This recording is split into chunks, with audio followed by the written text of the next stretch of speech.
Hi guys, it's me again, Sai, or also known to you as Pinay Trucker in the USA, in the US. So right now guys, we were going to tackle about how did I get my CDL, because maraming nagtatanong guys, how did I work here, how did I get my CDL? CDL stands for Commercial Driver's License. Commercial Driver's License is the license which able you to drive combination vehicles, right? The big vehicles, the bobtail and the trailer put together, that's the truck. The 18-wheelers truck, 22-wheelers truck, and it depends guys, if you are hauling liquids, that will be more, because most of it are very very heavy guys. So this is my commercial driver's license guys. This is my commercial driver's permit, learning permit, and this is my commercial driver's license guys. Commercial drivers, what are the requirements to get your commercial driver's license? Commercial driver's license requirements, especially if you are a foreigner like me. If you are a foreigner like me guys, you need to prove your residency for 1 year here in the United States of America. Of course, you need to have a valid green card or working visa and a SSN guys, SSN. So you need to have a SSN for your employment guys, and also of course your passport. So those three guys, you really need it guys, because the Department of Transportation people are going to ask you those following requirements in order for you to get your commercial drivers learning permit. The commercial driving learning permit is, guys, if you get a CDL guys, there's a lot of stuff guys. Kaya nga bongga talaga guys if you will become a truck drivers in the US, which means that you have the brain and you have the skills, because you need to pass the 180 exams if in your commercials learning permit. Actually guys, you can really Google it guys in DOT. You can Google it, and all the question guys, it can be found. You can answer and question yourself guys in a lot of links guys. I'm gonna post the link guys, don't worry about that. I'm gonna post it, I'm gonna pin it in this video guys. Actually commercials learning permit guys, if you need to pass the exam, you need to pass also the age requirement guys. The age requirement is for the OTR, like for the, if not like regional, not local. Because if you are a local, you can drive at start 18, but if you want to drive on the road, you will be 18 years old, 22 years old and above. So you should have a operator's D license. This one, you need to have 1 year of experience of operator's D, driving a small car. You have to prove your residency for 1 year. Of course, that comes in hand with your address guys, of your address and your your billings, your internet billings, your anything billings that comes into your address. You need that guys for the DOT requirements. So you need to have pass the age requirements in your, of course, your state guys, because different state here. If you live in California, that state, Arizona, that's different kinds of taste. It's not really it's not really a big difference. It's like 10% of difference guys, when it comes to rules and regulations.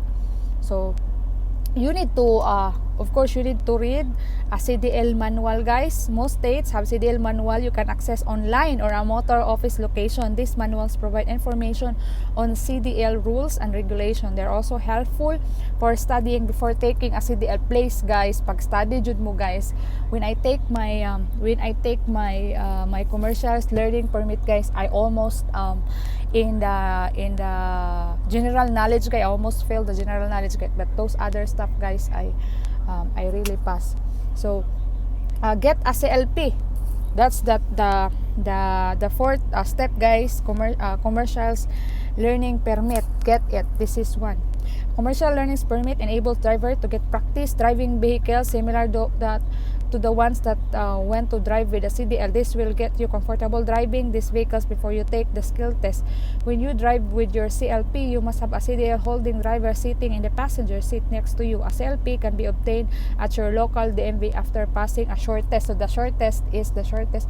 I think it's 80 or 90. I really forgot, but it's I think it's 8. I think it's 60 or 90. It's different kinds of stuff, guys, that actually most of the questions that you answered or you are being asked in your operator's D license, guys, in the 1-year thinger, you can it's almost the same. And also, guys, you can't drive when you are in school, guys. You can't drive the big trucks. You can't practice big truck, guys, without commercial drivers learning permit. You should and also when you should bring this when you go to school every time, and you can't just drive alone in the big truck, guys. You need someone with a commercial driver's permit sitting in the passenger seat with you, because they will going to to revoke your your license if you will not gonna if the DOT people will going to find you, because we are not allowed to be on the street or in the power steering wherever, guys, without someone that has commercial drivers permit sitting beside us. So that is, guys, attend a CDL program, guys. You really need in the state of Idaho, guys. That's the place where I get my commercial driver's license. Actually, I graduated at Sage Trucking School in Idaho, guys, and it's really a nice school there. People there are really friendly. The teachers are really, they are like 35, 25, 15 years of being in the trucking industry, guys. So they really have a lot of knowledge about teaching what really roads condition, the real life situation along the road, guys. So it's really it's really helpful. So CDL, so I think you need to, it's in my papers, I think you need to attend, it's there's a specific time, like 160 hours that you need to comply, guys, in order to graduate. That's one of the requirement of the state of the of Idaho. But it comes it's really different in the state of California. It's really different, but it's not really a big difference, but there's a little of difference. It's not a lot, but there's a little of difference of the requirements. And just like it's like I'm going to school every day, guys, for my for like baking. We have the teacher will going to teach you on a projector, and then we will going to take the exam, and then we will going to check our papers, and then the teacher will write down our exam. So that will be a graded exam, guys, every day. So they will going to tackle about the railroad, the railroad crossing, the signs and lines. There's a lot of stuff, guys, that being taught inside the classroom. And I went to school for 4 weeks. I went to school every day. And I went to school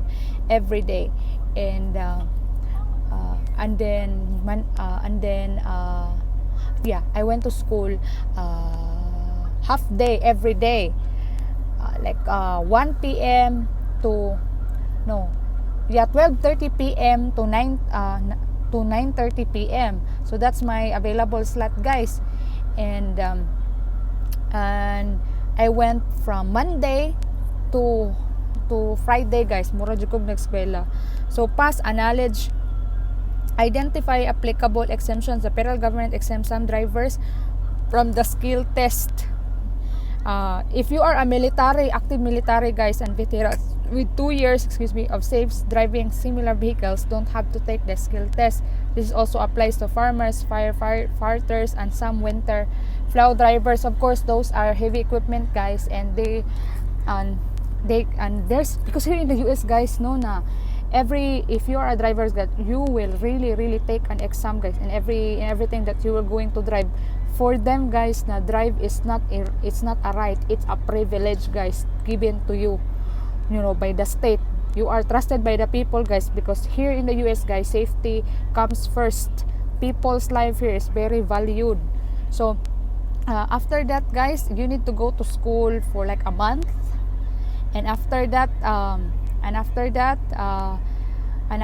guys, you will going to pass the skill test.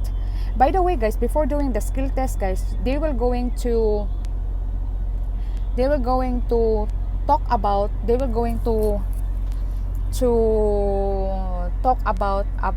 the, I know they will going to taught they taught us how to drive, of course. I drive for 2 weeks, guys, but not every day. I drive 4 times a week. There's a week that I just drive thrice a week. Yeah, I think I drive 12 days. I just drive 12 days, guys. And after that, guys, I took the skill test. The skill test is about backing, guys. This 70 feet monster, alley duck. The alley duck is the backing in an L shape. The straight forward the straight back backing, guys, is from in just straight back. It's not really easy. So also the offset to the right or offset to the left, and some people do the parallel parking, guys. So there's a lot of site, guys, that I visit. And also, guys, the pre-trip inspection, guys, you need also to pass it. So in our school, guys, we are given a fact sheet, guys, about the things that we will going to to memorize. It's like we are mechanical engineer, that we need to memorize the the part of the truck, the power steering rod should not, the power steering rod, the ventilator, the bumper versus the truck. My truck should not be leaning to the other side. There's no puddles or wet area under my tractor, which indicates that there's no like that, or there's no dripping thingers. So there's no damage. This CDL, guys, crack, damage, or loose. So it's it's all about that. It's my hoses is not frayed, it's not tear, there's a lot of things, guys, that being taught in the school pre-trip inspection. So in the skill test, guys, first thing is you should pass the pre-trip inspection. Second is the backing. If you pass that, and then the third is you will be driving in the road, guys, together with the examiner. So that's it, guys. Yun ang mga madudugong tagpuan. So for me, guys, driving in the busy street and a very narrow road is for me is easier. But this backing thinger, guys, I don't know, but I did it great. It's my I don't know how did I do it, but I did it great, guys. I'm so happy. I really prayed before I passed. My classmates who's doing first the exam, he failed. He did not pass, guys. In the pre-trip, he did not pass because he forgot to do something when he do the test break. He forgot something in there, guys. So the examiner really failed him. And in order for you to get to retake the exam, you need to pay like $200. Will be 10,000. So that's another money, guys. So for me, because I passed right away, I did not have to pay for it. So, and I did not pay for another extra for the exam, for the for the backing test, like that. I don't have to pay for it, guys. I really pass in one click. And also, guys, also I also pass my my CDL, because after that, guys, they will going, after the exam, guys, they will going after you pass the skill test, they will really they will going to exam you again on your no, in order to get your learnings permit. So that's it, guys. There's a lot of things that you have to do in order for you to get your commercials driver's license, guys. And you need to stay here for 1 year and prove your residency. And of course, you need to get your operators D, and you should have it for 1 year before you can apply for a commercial driver's license. That's really the tricky part there, guys. You need to stay here in the US and have your commercial driver's license for 1 year, guys. Kailangan mo talagang mag-antay ng mahabang panahon to get your your commercial driver's license, guys. So yun na yun, guys. I will going also to make video about paano ma-hire, ma-hire dito. Actually, guys, in the US, guys, it's really easy to find a job when you're a truck drivers, guys. Especially in this kind of pandemic, guys, that we are able to work, because we are one of the frontliners, guys. We are moving freight from one place to another. We are moving food from one place to another, guys. If we will not gonna work, America will going to starve, guys. So thank you, truckers, thank you, truck drivers here in the US, guys. Semi drivers like my husband, me, and other people here, they called us professional truck drivers, guys. If there's an incident, guys, happen, it's always us to blame, because we are the professional truck drivers. That's why we should be very cautious in any ways, guys. Actually, guys, I would like to yap in my video, guys, but it's getting too long. I don't know if I can download it in my phone.